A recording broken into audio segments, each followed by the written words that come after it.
आजकल सरकार हित के काम भी जनहित के नाम पर हो रहे हैं। ऐसा ही कानून है DPDP, digital personal data protection act, यानी डिजिटल व्यक्तिगत डेटा संरक्षण अधिनियम। संसद ने 11 अगस्त 2023 को इसे पारित किया। अब सरकार ने 14 नवंबर 2025 को इसके नियम अधिसूचित कर दिए हैं। बिहार चुनाव के नतीजों के शोर में बेहद गुपचुप ढंग से इसे लागू किया गया है। यह कानून भारत में डिजिटल व्यक्तिगत डेटा की सुरक्षा के लिए एक ढांचा तैयार करता है। यह स्पष्ट करता है कि संगठनों को ऐसा डेटा एकत्र या उपयोग करते समय क्या करना चाहिए और क्या नहीं करना चाहिए। शब्दों के स्तर पर यह आपको काफी अच्छा लगेगा, आपको अपने भले का लगेगा, लेकिन क्या ऐसा है? पहली नजर में आपको लगेगा कि आज की डिजिटल दुनिया में डेटा प्राइवेसी और उसकी सुरक्षा के लिए कोई कानून होना चाहिए, लेकिन हकीकत में ऐसा है नहीं।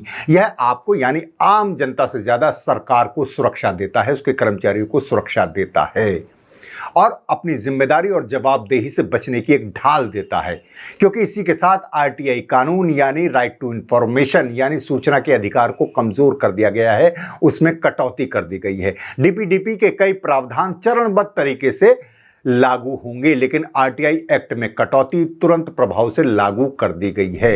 इसी के साथ निजता और पारदर्शिता को लेकर बहस तेज हो गई है। 2017 में सुप्रीम कोर्ट ने निजता को मौलिक अधिकार बताया था।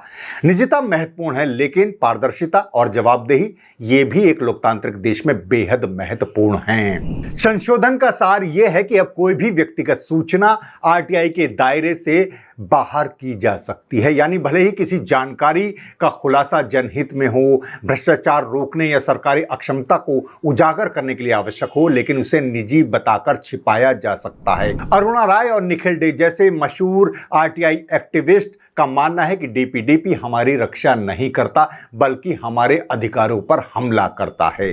DG pub news India foundation, जिसमें कई डिजिटल न्यूज पोर्टल और स्वतंत्र पत्रकार शामिल हैं, उन्होंने इस पर चिंता जताई है। उनका कहना है कि नया कानून और इसके नियम मिलकर सूचना के अधिकार को बहुत कमजोर करते हैं और पत्रकारिता को भी इससे नुकसान पहुंचाएंगे।